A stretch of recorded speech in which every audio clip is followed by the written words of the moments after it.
Okay, August 3rd, it's the Feast of St. Nicodemus, if you're interested.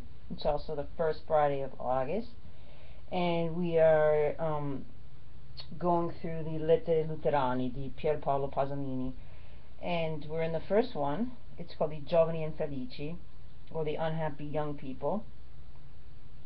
And I've been reading from the letter, and then I will translate and try to elaborate. So he's been discussing these unhappy young people, their appearance of unhappiness, the way they speak, the way they comb their hair, and the fact that even their rebellions are dictated from above. And then he's saying to himself, well, this is definitely the fault of the fathers, but how? Is it because we were fascists? Well, he says, that can't be it, because I know I'm guilty, but I never ascribed to fascism. And then he says, there are some more cultured people, more refined, but what are they going to do with their culture and their refinement? So that's where we were up to yesterday. Dunque, i figli che noi vediamo intorno a noi sono figli puniti, puniti intanto dalla loro infelicità e poi in futuro chissà da che cosa, da quali ecatombi. Questo è il nostro sentimento insopprimibile. Ma sono figli puniti per le nostre colpe, cioè per le colpe dei padri. È giusto? Era questa in realtà per un lettore moderno la domanda senza risposta del motivo dominante del teatro greco. So he says, okay, is it fair? Is it right that they're being punished for the sins of their fathers?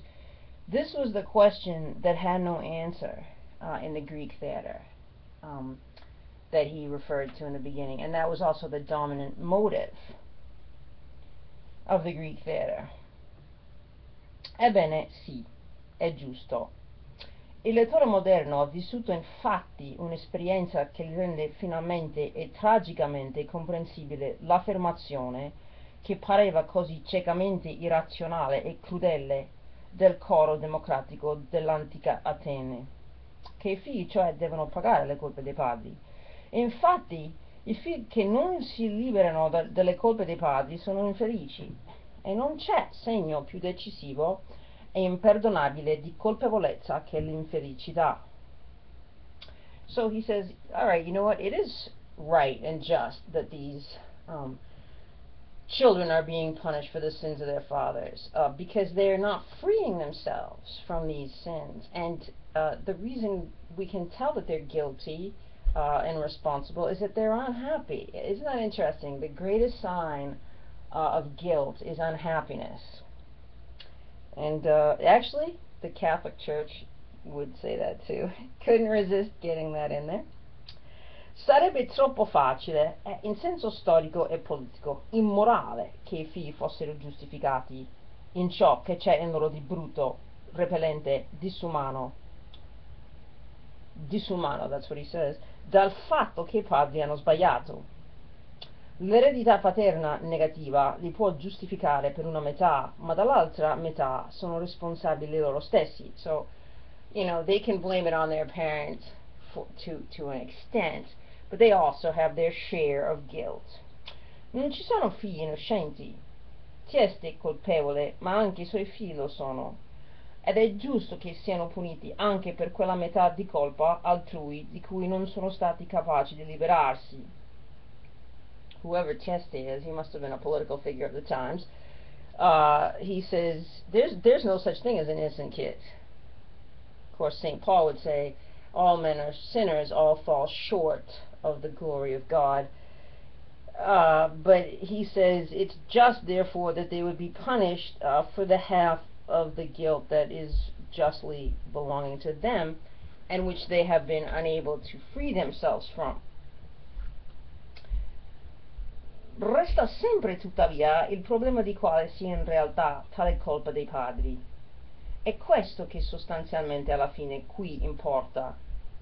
E tanto più importa in quanto, avendo provocato una così atroce condizione nei figli e una conseguente così atroce punizione, si deve trattare di una colpa gravissima, forse la colpa più grave commessa dai padri in tutta la storia umana. E questi padri siamo noi, cosa che ci sembra incredibile. So he's like, okay, we still have to solve the problem of the guilt of the parents, even if the kids are guilty to an extent. And this is the thing that I'm concerned with here, the guilt of my generation, which has provoked such an atrocious condition in the young generation, and such an atrocious punishment, which, as we said, was the unhappiness. So the guilt that we, the fathers, must have is very serious. We are those parents. This is incredible. So he's looking at the situation and he's saying, you know what, this is terrible. We are responsible for this profound unhappiness that these young people are experiencing. What a good sentiment that is. I just admire him greatly. Come ho già accennato intanto, dobbiamo liberarci dall'idea che tale colpa si identifichi col fascismo vecchio o nuovo, cioè con l'effettivo potere capitalistico. I figli che vengono oggi così crudelmente puniti dal loro modo di essere, e in futuro certo da qualcosa di più oggettivo, di più terribile, sono anche figli antifascisti e di comunisti. So, as he says, as I said, we got to free ourselves from this idea that it's fascism that's the culprit here, because these children that are being so ferociously punished, and he fears in the future it will be even worse, are also the children of the communists and those who opposed fascism. Dunque fascisti ed antifascisti, padroni e rivoluzionari hanno una colpa in comune. Tutti quanti noi, infatti, fino ad oggi, con inconscio razzismo, quando abbiamo parlato specificamente di padri dei figli, abbiamo sempre inteso parlare dei padri dei figli borghesi. La storia era la loro storia.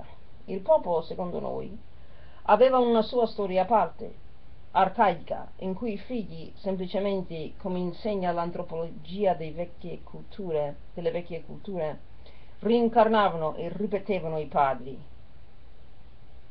Oggi tutto è cambiato. Quando parliamo dei padri e dei figli, se per padri continuiamo sempre ad intendere i padri borghesi, per figli intendiamo sia i figli borghesi che i figli proletari. Il quadro apocalittico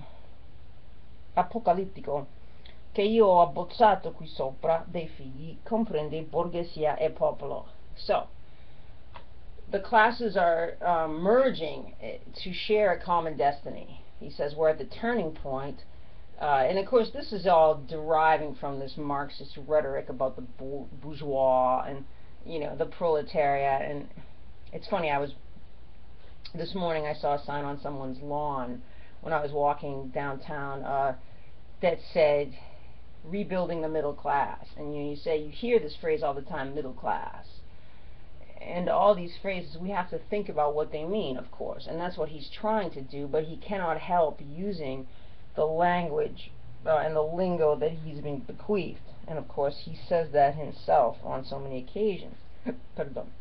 So he's saying, I'm painting this apocalyptic picture.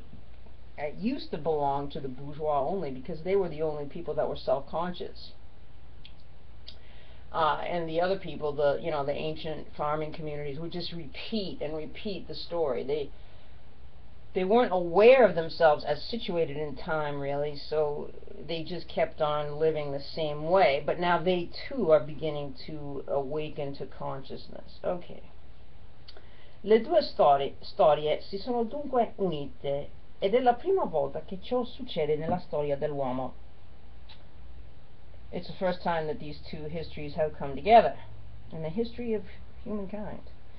Tale unificazione è avvenuta sotto il segno e per volontà della civiltà dei consumi, dello sviluppo. Non si può dire che gli antifascisti, in genere, in particolare i comunisti, si siano veramente opposti a una simile unificazione, il cui carattere è totalitario. Per la prima volta veramente totalitario, anche se la sua repressività non è arcaicamente poliziesca. e semmai ricorre a una falsa permissività. So basically he says, what is uniting these two classes? It's consumerism. And we can't say that the communists even oppose this, and so astute, because he's right. Really, these two opposing parties were adherents of the same ideology, which is consumerism, totalitarian consumerism, for the very first time. And it has a false permissiveness to it, he says. It's not really a police state in a way, in the archaic notion of the police.